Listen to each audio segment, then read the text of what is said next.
Jay Williams, let's take a look at this. In the third quarter, Sixers are up 20 points at this point, but just keep your eye on the two big men. Somebody ring the bell. Somebody ring the bell in that building. They do it before each and every game. Ring it now.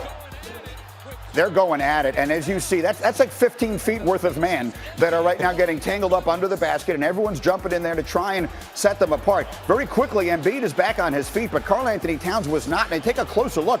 Ben Simmons has him like in a headlock. In a chokehold. You see the cat is tapping out. By the way, Al Horford nowhere to be found. What the heck is going on in there? Towns is upset afterwards. Embiid is pumping up the crowd. Both of them would ultimately get tossed. We'll see what the disciplinary reaction of it all is. In the end, Embiid would score 19 on the night. Towns, who got the worst of it by far, would score 13 on the night. The Sixers would win big, 117-95, but that hardly even feels like part of the story. Let's hear from the combatants after the game. First of all, I ain't no so, there was not a lot of talking. You were kind of happened out of nowhere. I just did what I had to do. I was just, trying to control myself. It happens. It was a competitive game. It was a competitive game. I'm disappointed we lost. How do you view what happened with you? It was just competitive. It's a competitive game. That's all it was. Are you all disappointed in yourself to get drawn into something like that?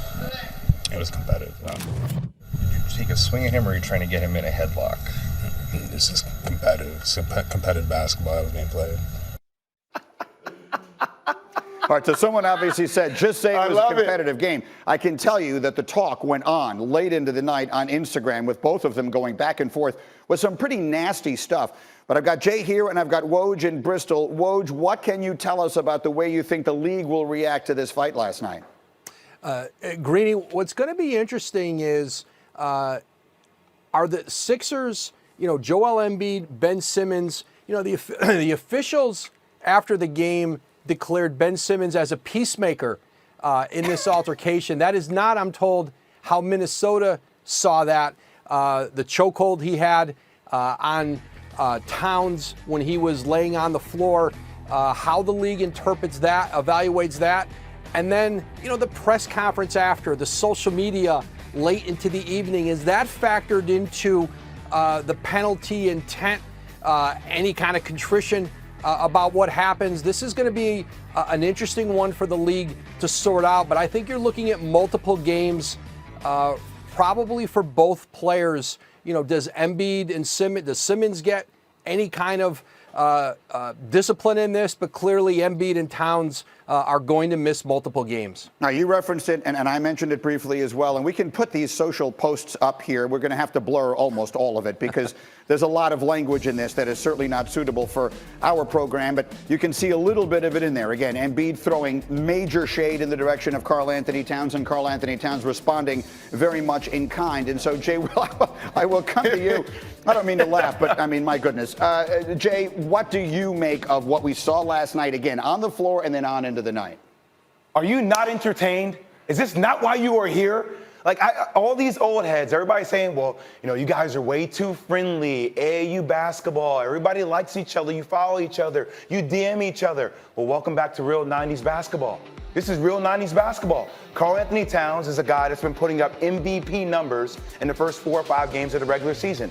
Joel Embiid likes to incite controversy. He couldn't even keep a serious face at the press conference. This is what Joel Embiid does. This is what the Philadelphia 76ers have to do. They're going to be the next iteration of the bad boys. They win ugly, Greeny. This is how Joel Embiid gets into your head. He set the tone. Listen, I'm here for all of the Rick Mahorn highlights that we possibly can find in our archives. I'm all good with all of that. Again, the ramifications of some of the social media stuff is something else that we want to get into a little bit later. Not condoning the language at all. But, oh, by the way, huge, monumental injury late in the night last night. I'm not even going to show you highlights of this game in which Golden State got absolutely annihilated at home by Phoenix, because none of that mattered when this happened to Steph Curry. Watch his left wrist. You're going to see Aaron Baines fall on his left hand, left wrist. It is a broken bone in his hand. Warriors general manager Bob Myers told ESPN that Curry will have an MRI and a CAT scan, and from there the team will determine if he needs surgery and what the timetable is going to be. Woj, I turn to you. What can you tell us about Steph's hand?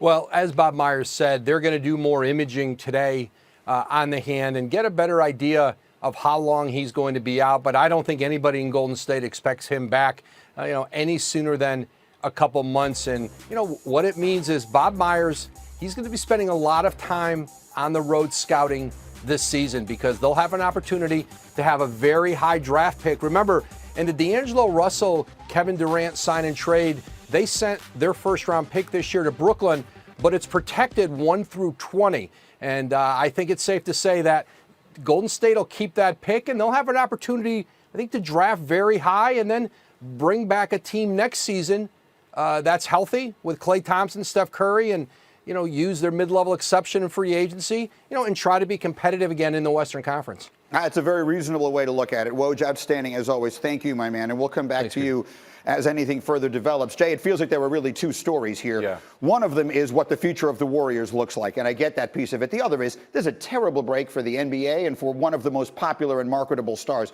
Your thoughts on both of those? Well, I feel horrible for Steph. He's the most prolific shooter we've ever seen in the game of basketball.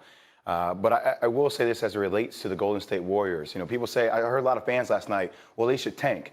You won't need the tank. You're in the West. Yeah. Like, the West is loaded. And D'Lo's really good. Draymond Green's really good. But I also think this could be a blessing in disguise for the Warriors. And I bring you back to 1997 with the San Antonio Spurs. David Robinson went down after 6 games. He didn't play that year. But then the San Antonio Spurs got the first pick in the draft. They got Tim Duncan. Okay, so remember, like Woj said, it's a top 20 protected pick. If they're able to get like a top 3, top 5 pick with Klay Thompson, Stephen Curry coming back healthy next year, they will be the favorite in the West. They will be the favorite in the West. I think people overlook how great this backcourt is with the right pieces around them. I agree with you completely. Everything you just said, I completely agree with. But what cannot be overlooked is that there are still 78 games or whatever it is this season that they're going to have to live through, and it's going to be a long year for those guys in Golden State. You got back to 5 world championships. Yeah. 5. Like, this is going to be a little bit of a down year, but it's going to be a building year for next year. That's why when fans go crazy, I don't understand. Like, it's okay. It's one bad year. I agree with you. And one bad year. Tanking is a relative term. They don't have to tank. This team is definitely not going to be good enough as constituted to make it into the playoffs. All right. Oh, by the way, James Harden scored 59 points in a game yesterday. By the way. We'll get to that a little later because now I have to get to